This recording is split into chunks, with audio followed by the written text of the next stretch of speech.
Good morning and welcome to this news event hosted by E2 and Evergreen Climate Innovations. You will be hearing from 4 speakers today, and then we'll open the floor for questions during the question and answer session. The Q&A period will be for reporters only, and if you wish to ask a question, use the raise your hand function and your line will be unmuted when it is your turn to ask a question. For more information and to follow along with today's news event, you can go to the Clean Jobs Midwest website. That's cleanjobsmidwest.com, where you can find state-by-state data that's being released today, along with a media kit for each state that includes state-specific news releases and graphics. As I mentioned, you'll be hearing from 4 speakers today. Our first speaker will be Ian Adams, Managing Director at Evergreen Climate Innovations. Our second speaker today will be Michaela Preskill, Midwest States Advocate at E2. Our third speaker today will be Natalie King, CEO and founder of Dunamis Charge in Detroit, Michigan. And our fourth speaker will be Tom Gallagher, VP of Operations at Ultium Cells in Warren, Ohio, Lansing, Michigan, and Spring Hill, Tennessee. But let's begin with our first speaker. Again, that is Ian Adams, Managing Director at Evergreen Climate Innovations. Ian, please begin. Good morning. My name is Ian Adams, Managing Director at Evergreen Climate Innovations, formerly Clean Energy Trust. We're a nonprofit based in Chicago that provides catalytic capital and support to entrepreneurs and startups bringing impactful technologies in the climate and clean energy space to market. So we really believe in the power of climate innovation to create jobs, and are excited to be here talking about some of the job creation happening in the energy sector here in the Midwest. Thank you for joining us. Today, we're really excited to release the 2022 Clean Jobs Midwest report. This is a report that Evergreen Climate Innovations partners with E2 to put out. It's the 7th annual report, and it's a report on clean energy employment across the 12 Midwest states. So I'm going to provide a few top lines on what we found this year. Good news is the Midwest clean energy jobs grew 5% in 2021, almost 40% faster than the overall economy. That's 36,400 new jobs in the space. And as a whole, the region is now home to more than 714,000 workers in the clean energy space. This is across a number of sectors, including energy efficiency, renewable energy generation like wind and solar, advanced transportation like hybrid and fully electric vehicles, grid and energy storage, and clean fuels. This year, the energy efficiency sector continued to lead clean energy jobs in 2021 with a little over 479,000 workers in that space, followed by the advanced transportation sector with 112,000 jobs and nearly 89,000 jobs in the renewable energy space. Meanwhile, advanced transportation saw the fastest job growth across this space at 24%. So really driving forward, really driven by electric and hybrid electric vehicles. On a state-by-state basis, Illinois again leads the region with nearly 121,000 clean energy jobs, although Michigan is a close second with nearly 120,000, and they've been growing, especially buoyed by those advanced transportation vehicles in the advanced transportation space.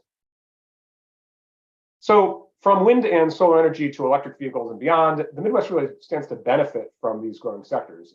Here at Evergreen, we're pretty excited. We have the unique opportunity to work with these innovative startups in these sectors and are seeing these companies create jobs in the space that are developing superior energy technologies that are saving businesses and consumers money and creating jobs in the process. So excited to be here today to share these results. Excited about the large sector we have here and the growth that we're seeing, and really excited about the significant opportunities ahead. So look forward to answering your questions today. Again, that was Ian Adams, Managing Director at Evergreen Climate Innovations.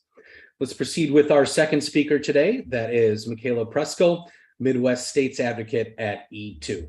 Michaela, please begin. Thanks, Alex. My name is Michaela Preskill, and I'm E2's Midwest Advocate. E2 is a national nonpartisan group of business leaders from every sector of the economy. We advocate for policies that are good for the environment and good for the economy. So we've just heard from Ian about the data that we're releasing today, and I'm here to talk about what the future can hold for this industry, especially if we get the implementation and policies right. The clean energy industry is poised for growth like we've never seen before. First off, the economics have been working in its favor for some time, and clean energy is the cheapest energy available in most parts of the world. And in recent years, states like Minnesota and Illinois have put strong policies in place to advance clean energy goals. And finally, we have federal policies like the Inflation Reduction Act, the Bipartisan Infrastructure Law, and the CHIPS and Science Act that make a combined investment of hundreds of billions of dollars into the clean energy economy. We finally have long-term tax credits for wind, solar, energy efficiency, batteries, vehicles, etc. And these credits have provisions built into them to boost domestic manufacturing and good-paying US jobs. That plus funding for the Green Bank with dedicated money to projects in underserved communities, and the DOE now having billions more to spend on innovation and clean energy loan programs. So what does this mean for clean energy jobs? Well, there's never been more stability and certainty in the market. Clean energy companies know that they can and should set up shop and stay here in the US, and the industry is destined to grow. When clean energy jobs grow, our economy benefits. These are jobs that are available to everyone. Clean energy jobs cover such a wide swath of our economy, from construction, manufacturing, innovation, investment, electricity, and automobiles. They cover every corner of our 12-state Midwest region. And by investing in clean energy, we know we can create thousands of jobs across many occupations in every state in the coming years. The industry has more promise for growth than it has ever had, and we need to ensure we continue to keep our eye on the ball to make the most of this opportunity. With all this federal investment, coordination to maximize the money coming in is going to be critical. We must also develop and fund workforce programs, workforce training programs that prioritize creating jobs in disadvantaged communities. We must expand our regional transmission grid, because many wind and solar projects just simply will not be built if the transmission is not there to integrate them. And it will be important for Midwest states to enact state policies that leverage federal investment and help create thousands of jobs. In Illinois, for example, that means adopting clean car standards and cleaning Chicago's building sector. And all states need to adopt policies that boldly transition to clean energy, like policies that implement the Michigan Healthy Climate Plan, for example. Next, Alex will introduce two business leaders who are on the ground creating these jobs. Growth in advanced transportation jobs is a highlight of today's report, and vehicle manufacturing and charging infrastructure are two parts of the industry with huge growth potential. So before we go to them, I just want to close by saying that today's report is a reason to celebrate. There are more than 714,000 clean energy jobs in the Midwest, and these jobs are growing. Clean energy is a big part of the region's economy, and we finally have federal policies in place that will surely lead to a clean energy boom in the coming years. With strong implementation of the new federal laws and a focus on workforce training, building transmission, and a focus on bringing the benefits of clean energy to disadvantaged communities, a transition to a clean economy that supports everyone is within reach. Again, that was Michaela Preskill, Midwest States Advocate at E2. And that takes us to our third speaker today, which is Natalie King, founder and CEO of Dunamis Charge of Detroit, Michigan. Natalie, please begin. Good morning, everyone. Again, my name is Natalie King. I am the founder and CEO of Dunamis Charge and Dunamis Clean Energy Partners. Dunamis Charge is an electric vehicle charging manufacturing plant. We established operations here in Detroit, Michigan, and are very excited about the green collar workforce that we are able to develop right in the city in order to service and provide good paying jobs for communities that are more disproportionately impacted by greenhouse gas emissions in their communities, as well as communities that are low-income communities, underrepresented communities, and disenfranchised communities, particularly from the clean energy technology industry. So Dunamis Charge was formed back in 2018. Dunamis Clean Energy Partners is the essentially the parent company of that company. And we've been in the energy efficiency, clean energy space for over a decade.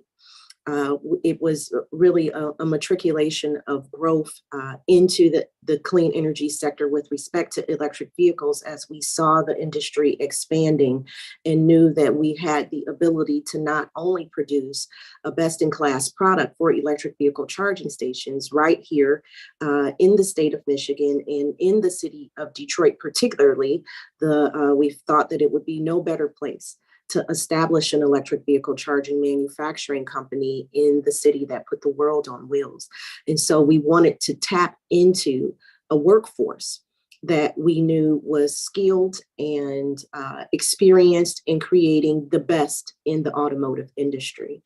And considering the downturn with respect to job creation and economic development within the city of Detroit and the issues with labor force, we thought that it would be a phenomenal opportunity to really tap into a workforce and skill sets in an industry that we believe is underrepresented with respect to particularly Black and Brown communities that can take advantage of the billions and billions of dollars that Michaela referenced earlier that are being poured into this clean energy technology space, particularly in the electric vehicle space with the IRA and the Bipartisan Infrastructure Law Act, as well as the Clean Chips Act.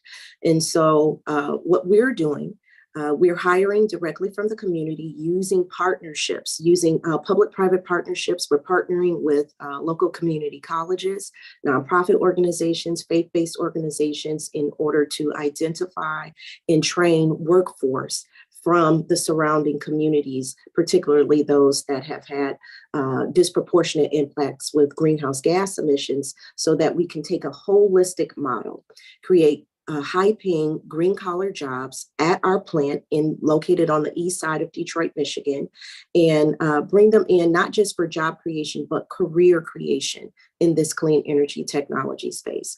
So in our first, we're going into production with our level 2 electric vehicle charging stations in November of this year, next month. And so we're beginning our training and workforce development with the city of Detroit, with Wayne County Community College, as well as other nonprofit organizations and other community and vendor partners.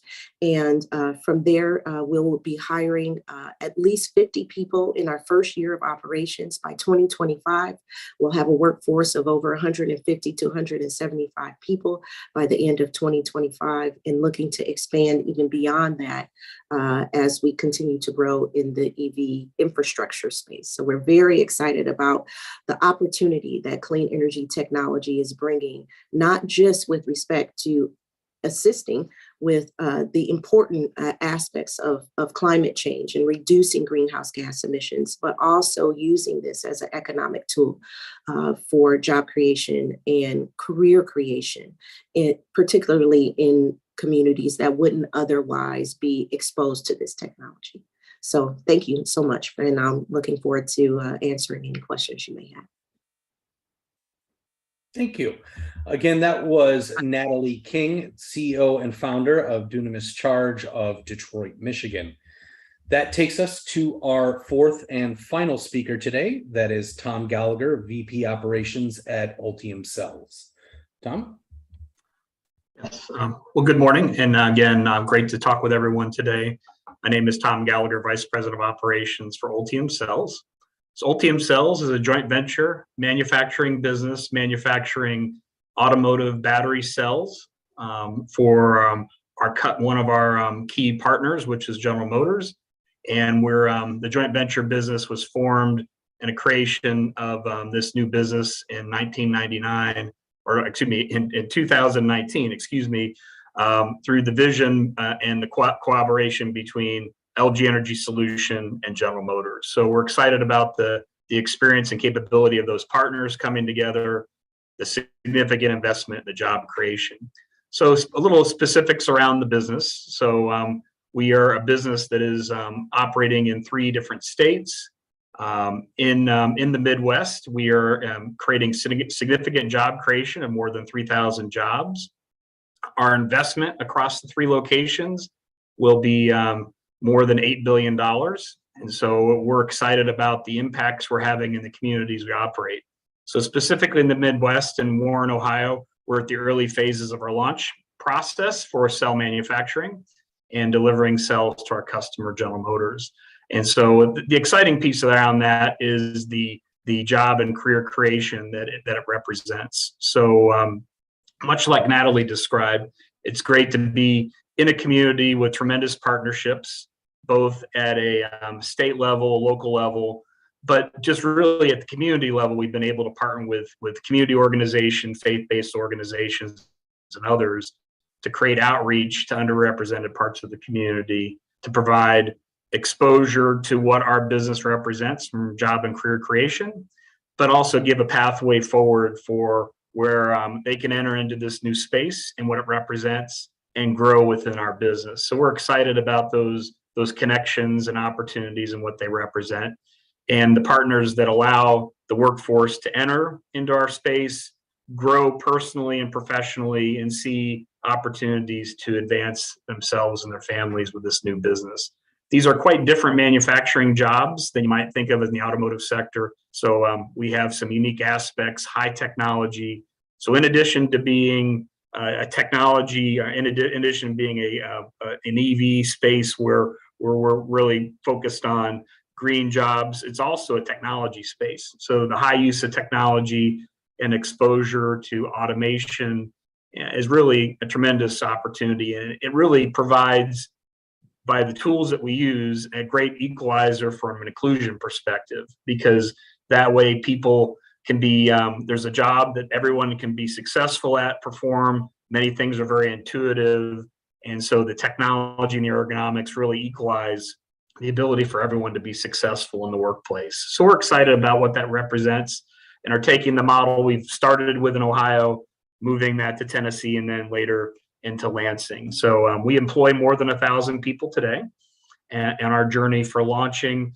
The other piece that's probably not well understood is, as we are building these significant locations, so each site's nearly a 3 million square foot facility, we also have the early phase construction job. So we employ more than 2,000 people in the construction phase. So we're excited about that contribution in the community as well. So not only having an impact in the manufacturing sector, but also in the construction and job creation in that space as well. So again, look forward to our dialogue today and any questions you may have. So thank you. Again, that was Tom Gallagher, VP of Operations at Ultium Cells, with operations in Warren, Ohio, Lansing, Michigan, and Spring Hill, Tennessee. And that takes us to the Q&A portion of today's news event. If you wish to ask a question, use the raise your hand function and your line will be unmuted when it is your turn to ask a question. As a reminder, the Q&A period is for reporters only. If you are having issues with your own audio or the raise your hand function, you may use the text-based Q&A box, and we'll do our best to get to all of the questions. I do want to mention that we will be joined during the Q&A session by Ryan Young. He's research manager at BW Research and will be able to answer questions regarding the jobs data. Before we take our first question, I just want to mention that a video recording of this news event will be made available online immediately following the conclusion of today's event. You will find that at the Clean Jobs Midwest website. That's cleanjobsmidwest.com, along with all the other media materials. But why don't we take our first question? Our first question comes from Michigan Biz with Andy Belaskovitz. And I apologize if I mangled your name. You got it. Thank you. Can you hear me? Yes. Okay, excellent. Had a couple of quick questions for Natalie.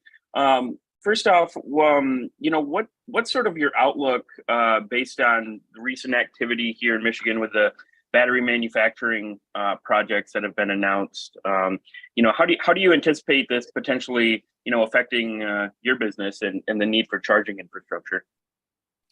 Well, I think that it's a great positive. As expansion, there are so many ancillary opportunities and streamlines of business that are being created right now by electrification in mobility. And so the huge investments that the automotive industry is making in electrifying their fleets and how that is impacting so many other segments of business, whether it be construction, electrical contracting, battery manufacturing, battery recycling, electric vehicle charging stations, and that infrastructure that goes along with it. I believe that investment in all of these areas will promulgate and further really expand the opportunities for our company as an electric vehicle charging manufacturer. So, and that not only because of the job creation and the opportunities, but also the education that goes along with that, the exposure that goes along with that with respect to this EV industry. So as people become more aware, as people become more intelligent to what driving an electric vehicle is all about, the interest increases, the adoption rate increases, and therefore the really the knowledge and the demystification of what this industry as a whole means that we're going to have more people that are interested not only in buying our products, but also coming and being a part of our team at Dunamis to make a best-in-class product. And so I think that what is happening now is tremendous in the industry with respect to investment in the battery industry. And I think that it can only be an enhancer to what we're doing. Mm-hmm. And real quick, you mentioned that you're starting production next month. We are. We're actually going into soft production role this month, and we just started last week in the soft production for our level 2s. By the end of November, we think that we will have, at least my engineers are guaranteeing me, that we will have all of the kinks out with respect to our production engineering processes, and we'll be ready for full production end of November, beginning of December. Okay. I get, my question was real quick, if you had any concerns about, sort of supply chain disruptions or anything like that, presenting some hurdles as you get going. Well, that's why we're starting at the end of November. We were supposed to start last November. Okay. All right. So that has most certainly been a consideration in our operations. But we've, as a newcomer to the industry, I think that we've had a bit of a benefit in engineering and designing the product from the ground up. It's patent pending technology for Dunamis. And so we've had the benefit of not being stuck, with a specific supply chain with specific vendors, that we might have been, I guess, locked into. We were more nimble over these last couple of years because we were in the process of engineering and designing the product. So where we did run into supply chain issues, we actually took the time, although it did delay our process with respect to where we wanted to be at in production and going into the market. We were able to redesign some things because we were already in the design process to work around those supply chain disruptions. And particularly, with microchips, that was really our main issue and probably where we had the potential of over a year delay with respect to lead times in those. And so, we were kind of in a serendipitous situation because we were in the process of designing and engineering where we were able to use supply chain opportunities to redesign and to modify the design in order to fit where supply chain would be able to get us to market the fastest. And so that's what we've done. It has been an issue. We continue to work very strategically in making sure that we are meeting the demand of our customers while circumventing around some supply chain issues that we believe we will have over the next year or so. Okay, thank you. Sure. All right, let's take our next question. Our next question comes from Indiana Public Broadcasting with Rebecca Teal. Rebecca, please unmute your line. Hi, hopefully you can hear me. We can. How much has the renewable energy portfolios of states like Illinois and Michigan fed into them sort of leading the Midwest in clean energy jobs? I can start by answering that. And I can say that it plays a huge role. Consistently across the board, we see that the policies play a role in, and state policies in particular, in the growth and potential for the industry. So Illinois, for example, has really been a leader in the policymaking process with FEJA some years ago, and then of course in the last year, the Climate and Equitable Jobs Act. And Illinois, once again, leads the region in clean energy jobs with about 120,000 jobs in the state alone. Thank you. All right. Let's take our next question. Our next question comes from Wisconsin Public Radio with Danielle Kading. Danielle, please begin. Hi, thanks for taking my question. I'm sorry if I missed this earlier, but it looks like jobs are still down from pre-pandemic levels. And I'm wondering if you could talk about the factors that are playing a role in that and any insight for the state of Wisconsin.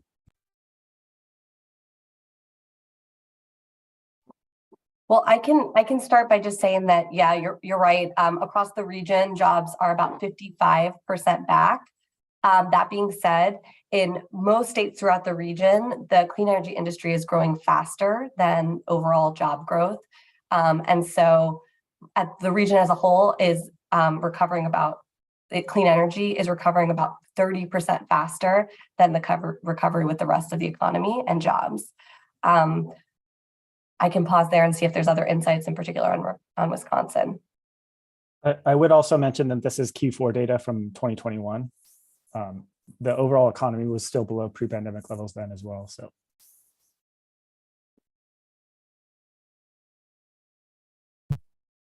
any insight specifically into Wisconsin? They performed worse than the Midwest overall and only added back, it looks like from your report, 28% of the jobs. I'd be happy to connect you after the event with our Wisconsin partners that can probably give some more Wisconsin specific insights. Thank you. Yeah. All right. Thank you, Danielle. Let's take our next question. Our next question comes from Tom Henry at the Toledo Blade. Tom, please unmute your mic. Hey, thanks for taking my question here. I know we're talking mostly about electric vehicles today, but there's a little crossover here with another story I'm doing, and it pertains to some of the organized opposition to clean energy projects in especially rural areas and townships and different counties. The allegations are that there's a lot of dark money that's going into trying to either ban or make it very difficult for wind farms and solar fields to be constructed in many areas. And the allegation is there's a lot of disinformation out there trying to get people, appeal to certain people. And I just wondered if, although, as somebody noted, today's report is very encouraging, but this kind of thing, if you could address that, how do you try to counter some of the disinformation that's out there? Well, I think one of the ways we can try to counter some of this disinformation, which, as you pointed out, often comes from some dark money sources, is to talk about the local benefits of these projects, and jobs being a great example of those. The job growth from projects, especially in rural parts of the country, we find when we look at the data that a huge chunk of these jobs are not just in urban areas, as you may assume, but it's spread out evenly throughout the 12 Midwest states and really providing economic benefits in rural areas as well. And, telling the stories of not just those jobs, but how towns are able to see the local economic benefits. And this is a little more focused on automobiles, but along those lines, we have a congressman in our area, Bob Latta, who's joined a movement, which I haven't had time to explore, but I was kind of puzzled by, a movement to keep California from phasing out gasoline powered vehicles, and wondered if you had any thoughts about that. Maybe if not specifically Bob Latta's action, but the movement to try to keep California from doing that. Well, I think there's a recognition that California is a real economic engine, and that by them leading, as has been the case, not just with vehicles, but with efficiency standards, et cetera, that when California leads, it's much easier for other states to follow suit and also the rest of the country to follow suit. Other insights from Ian? Sure. I guess one other thing I would say is, in general, when there are new technology solutions, when there are new innovations, it's not uncommon for there to be some pushback. Not the first time folks have been concerned about new technology solutions, but here I think the jobs and the economic prospects can really speak for themselves. So as folks are choosing these newer products, as people are adopting electric vehicles, I think over time what we would expect to see is that that economic case and consumers voting with their feet and their wallets being likely to win the day there. Okay, thanks.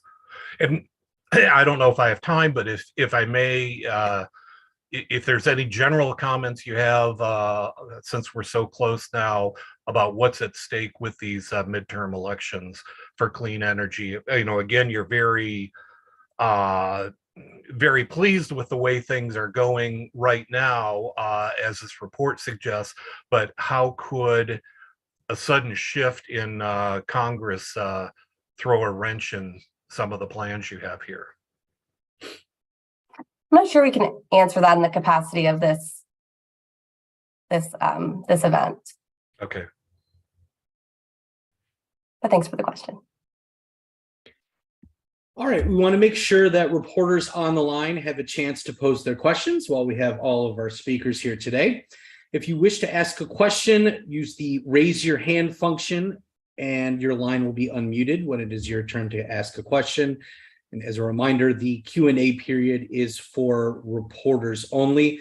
If you're having issues with your audio or the raise your hand function, you may also use the text-based Q&A box, and we will do our best to get to all of those questions as well.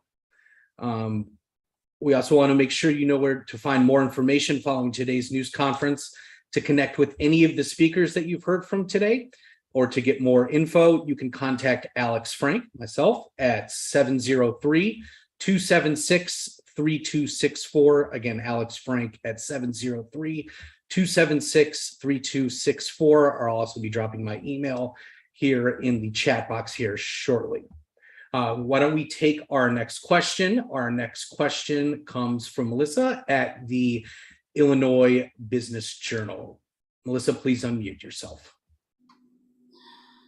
Hello, can everyone hear me okay? Yes. Great.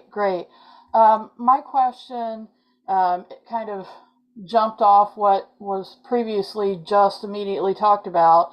So I'm wondering how well can clean energy efforts be carried out in the rural areas, particularly with farmers and their larger implements, tractors, operations, and so forth?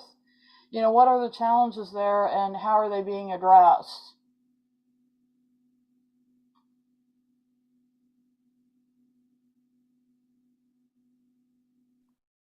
This is Ian Adams. I can say that, most solar projects, for example, today are built on land dedicated for that purpose. So that purpose is bought or leased. Oftentimes it's leased.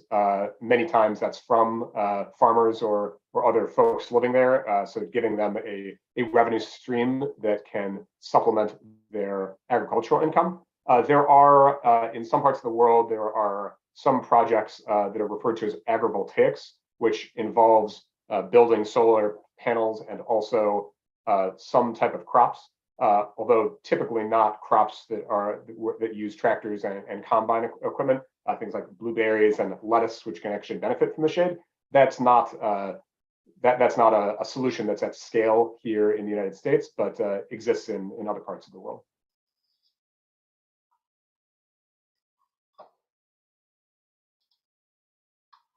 All right. Thank you, Melissa, for your question.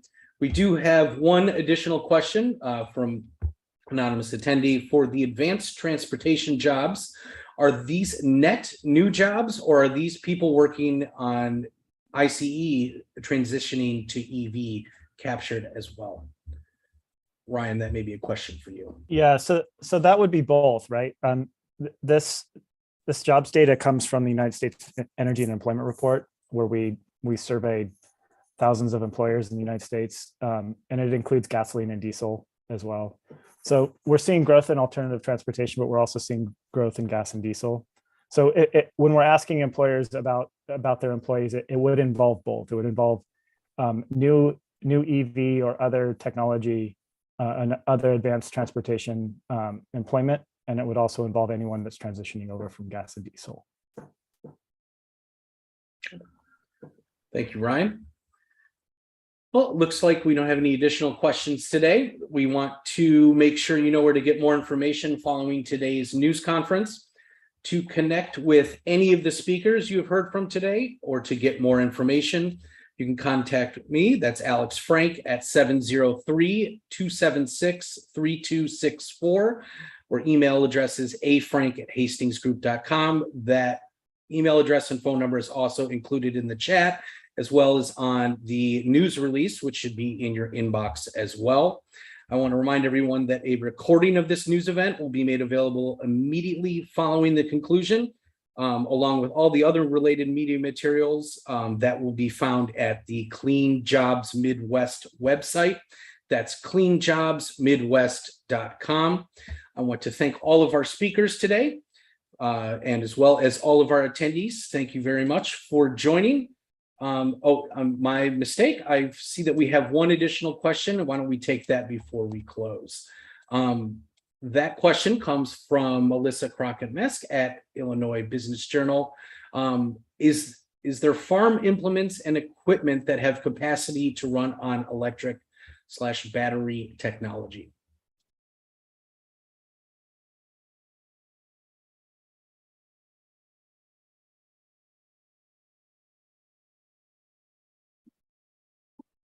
Go ahead, Ian.